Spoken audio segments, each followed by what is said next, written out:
இப்ப தெரியுது. Okay. Okay.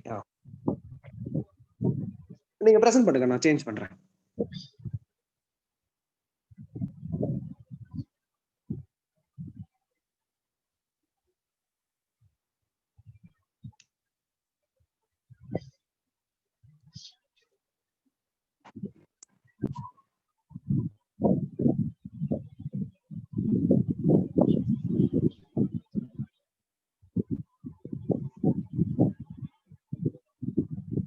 Next slide. Okay. Today's topic of discussion is about syncope. Syncope is a self-limited transient loss of consciousness due to acute global impairment of the cerebral blood flow. Usually, the onset is rapid, the duration is brief, and the recovery is spontaneous and complete. The pre-syncopal symptoms include lightheadedness, fatigue, visual blurring, tinnitus, and GI symptoms.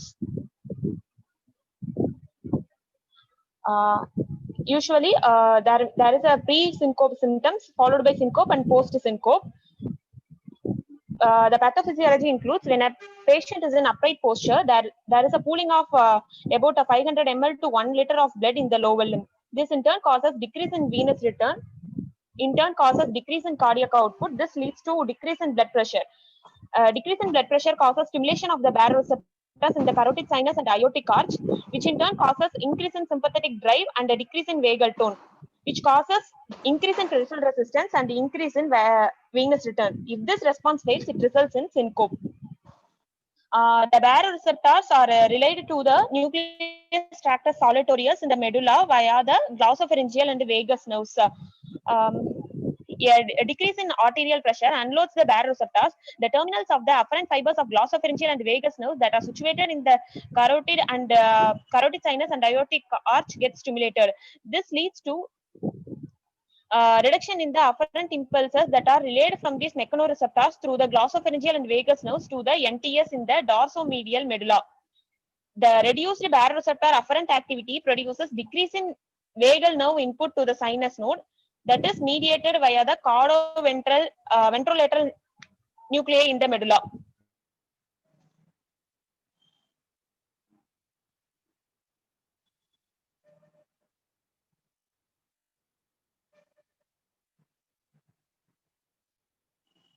Hello, Arna.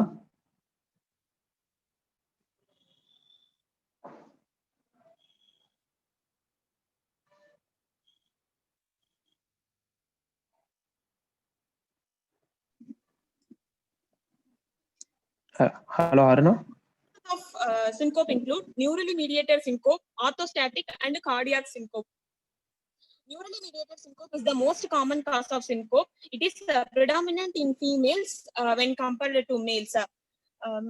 The incidence, the cardiovascular disease due to structural heart disease or arrhythmias is the second most common in most patients, particularly in emergency room settings and in older patients. There are three types, which includes neurally mediated, cardiac, and orthostatic hypotension. Reflex, that is neurally mediated syncope, includes vasodepressor and cardioinhibitory syncope. Cardiac syncope may be due to structural heart disease or arrhythmias. Orthostatic syncope may be due to primary autonomic failure or secondary autonomic failure or drug induced or due to decrease in venous return.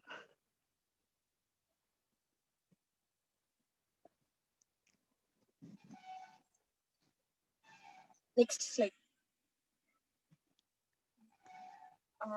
Neurally mediated syncope, there is a sudden transient change in the autonomic efferent activity resulting in increased vagal tone and decreased sympathetic tone.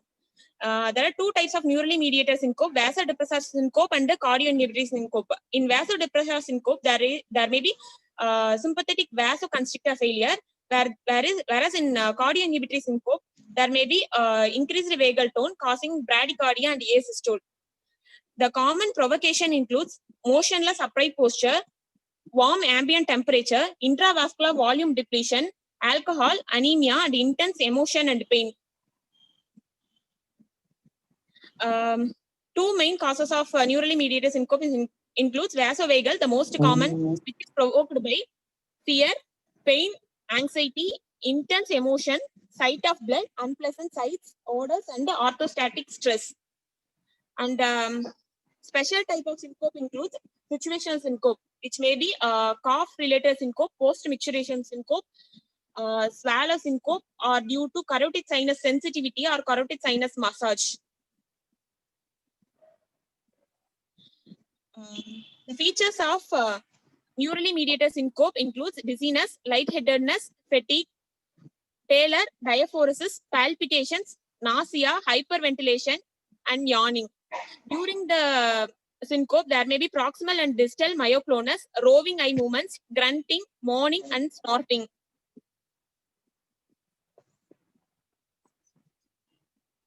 The treatment includes reassurance, avoidance of the provocative stimuli, and the plasma volume expansion using intravascular fluids.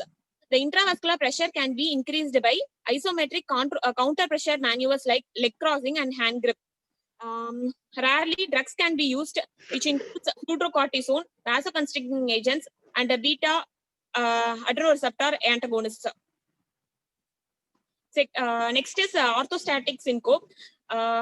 There may be in orthostatic syncope, there may be reduction in the systolic blood pressure at least by 20 millimeter of mercury and diastolic blood pressure by at least by 10 millimeter of mercury within 3 minutes of standing or head tilt test.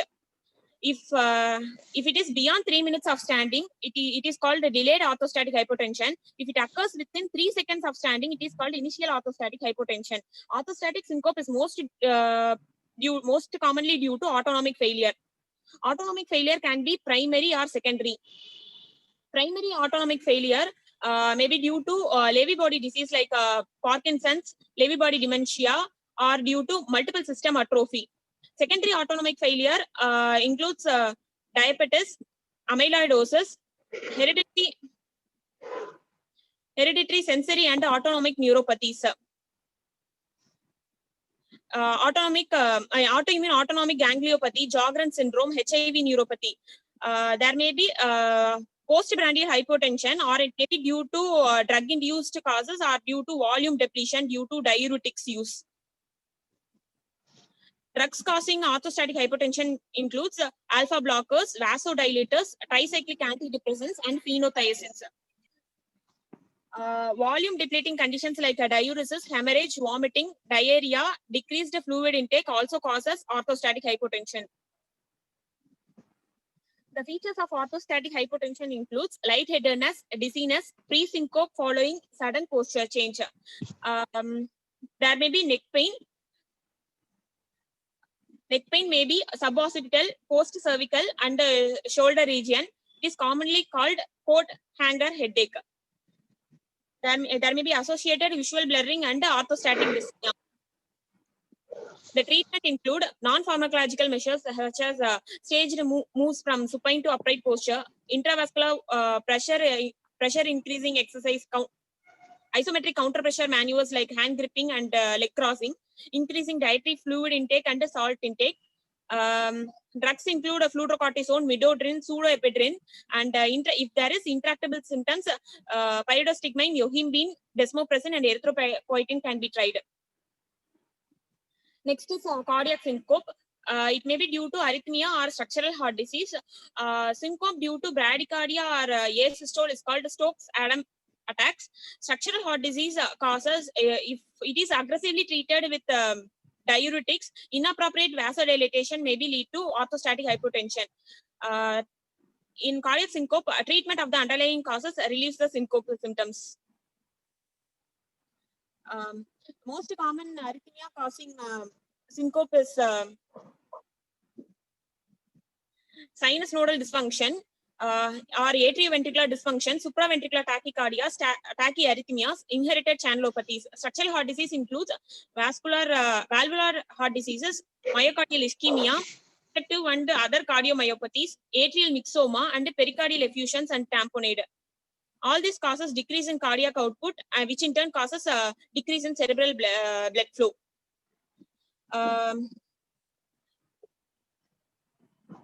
In this slide, 3 types of syncope are clearly explained with the causes. In neurally mediated syncope, vasovagal syncope is due to emotional stress. Situational syncope includes a cough, micturition, or post-exercise or postprandial hypotension, carotid sinus syncope, and atypical forms of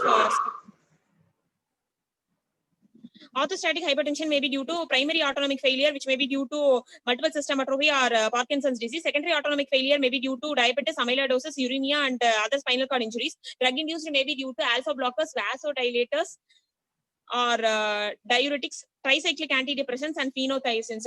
Volume depleting conditions like hemorrhage, diarrhea also causes orthostatic hypotension. Cardiac syncopes are mostly due to arrhythmias and structural heart diseases. Next slide. The DD for syncope includes seizures, psychogenic non-epileptic seizures, cataplexy, transient ischemic attacks, panic attacks, hypoglycemia, and basilar migraine. Seizures should be differentiated from syncope. Easy differentiation is there may be a tongue bite in seizures, and urinary incontinence is most common in seizures. There may be relation to posture is most common associated with syncope. Focal neurological signs are common in seizures.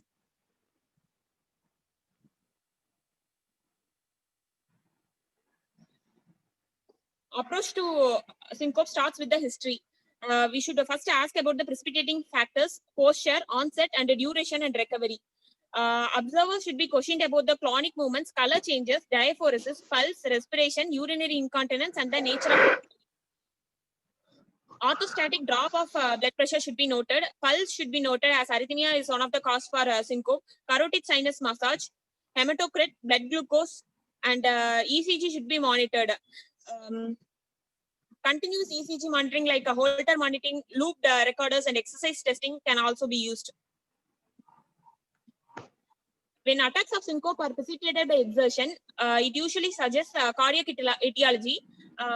History of palpitations or fluttering sensation in the chest before the loss of consciousness suggests arrhythmias. Vasodepressor syncope or orthostatic hypotension, preceding symptoms of lightheadedness are common.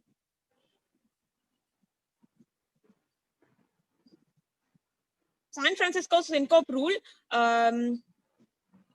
Anemia, cardiac failure, abnormal ECG, and systolic hypotension. If this are present, it necessitates admission of the patient in ICU. The high risk factors indicating hospitalization in cases of syncope include chest pain, any form of arrhythmias, or a family history of sudden death, Brugada syndrome, palpitations at the time of syncope, syncope at rest or during exercise, or any form of valvular heart disease, or ECG features of ischemia.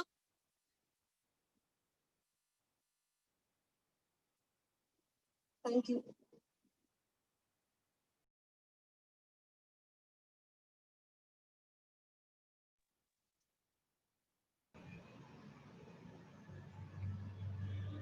So that was a very good presentation.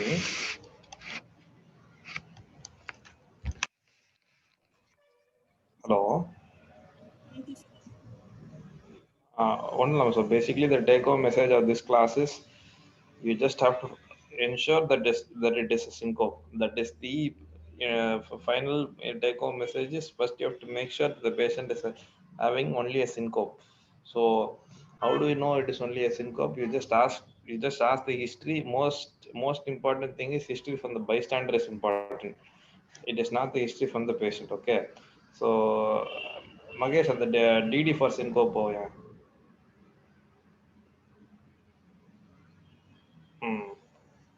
So in the DD, first most common being seizure.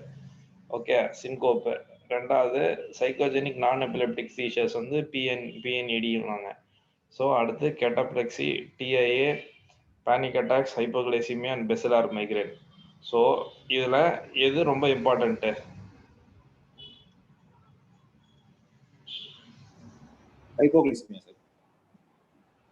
Hypoglycemia. அப்புறம் TIA is also very very important. Okay. So the end, why do I want to tell you? Because TA is very important. LOC is one of the cardinal manifestations of a posterior circulation stroke. Okay, according to Oxford Bamford criteria, 1 out of 3 suggestive posterior circulation stroke, which includes vertigo, dizziness, tinnitus, or syncope with the element type of cranial nerve palsy or visual field defects. In the mood, it is suggestive of posterior circulation stroke. You need to admit this patient. So always remember, TIA will always have to be very, very careful. It can be next to 24 hours, like it can be, the patient can go in for a basilar artery thrombosis or vertebral artery thrombosis. So TIA is very, very important. Seizures again is also very, very important. Then comes our hypoglycemia. Rest all can wait. So the patient is coming to you in a casualty after night 9 o'clock or 10 o'clock with the history of LOC. Even if you don't admit the patient, at least try to observe the patient for a few hours. Okay, so you might not know, the patient might throw another seizure again, or the patient might develop in a hemiparesis again, or the patient can become unconscious again. One more thing is inferior LMA again can present as anything. Okay, so next slide, book. So syncope and seizure. So relation to posture, yes, time of the day, diurnal, this can happen anytime. So precipitating factor syncope, when you want to confirm it as syncope, you have to know the precipitating factor. What is it that caused this syncope? That you have to be very, very clear. Seizures can happen anytime, but for a syncope, there must be some kind of precipitating factor, either a vasovagal syncope due to emotional stress, or an injury, or a severe dehydration or volume depletion. It will always be there. So it will, skin color, then diaphoresis will be there because of associated autonomic activity. And so the aura in case of migraine, again, if you leave a syncope for a prolonged period also, it will lead to seizures. Okay, again, the definition of syncope is transient cerebral hypoperfusion. So if you leave this syncope for more than around within 10 seconds, the neuron will go in for dysfunction. So more than 2 minutes itself, for 5 minutes, the patient will start throwing up seizures. Then you might not know which caused the seizure, or the seizure is the syncope, or a syncope causing the seizure. Okay, so that again you'll have to be very, very careful. So it can be a posterior circulation stroke which started as a syncope, then going in for a seizure can also occur. So this is always goes hand in hand. Always be careful of syncope. So again, associated urinary incontinence, tongue bite, post-ictal confusion can always be there. And ECG is very, very important. See, syncope again is one of the cardinal manifestations which is difficult to rule out. It requires a number of departments to go hand in hand. It includes your neurology, it includes your cardiology, and it includes psychiatry as well. So cardiology, again, there are a lot of conditions which causes the syncope. A patient having any degree of heart block with which is symptomatic with syncope or dizziness or a light attendance, again is more likely an indication for a pacemaker implantation, provided the patient is having a block. Okay, so any of these arrhythmias, even if it is a first degree AV block, provided with a significant PR interval prolongation with the history of syncope or LOC, it is also an indication. It is almost like class 2 indication for a permanent pacemaker insertion. Okay, so cardiac and neurological you will have to evaluate. And the thing is, just like syncope, you'll have vertigo and dizziness as well. So this, what happens is a severe vertigo or dizziness will also make the patient to go in for a syncope. That also will have to be very, very careful of which started the symptom. That is why I said the precipitating factor is very, very important. A patient who's having severe vertigo or dizziness can also go down. So that also you'll always have to be very careful. For that, you need to do the ENT opinion for vestibulitis and labyrinthitis and all, because that again will cause syncope. And regarding that, just be careful of the posterior circulation stroke. That's all I wanted to tell you. So nice presentation. Anyone else?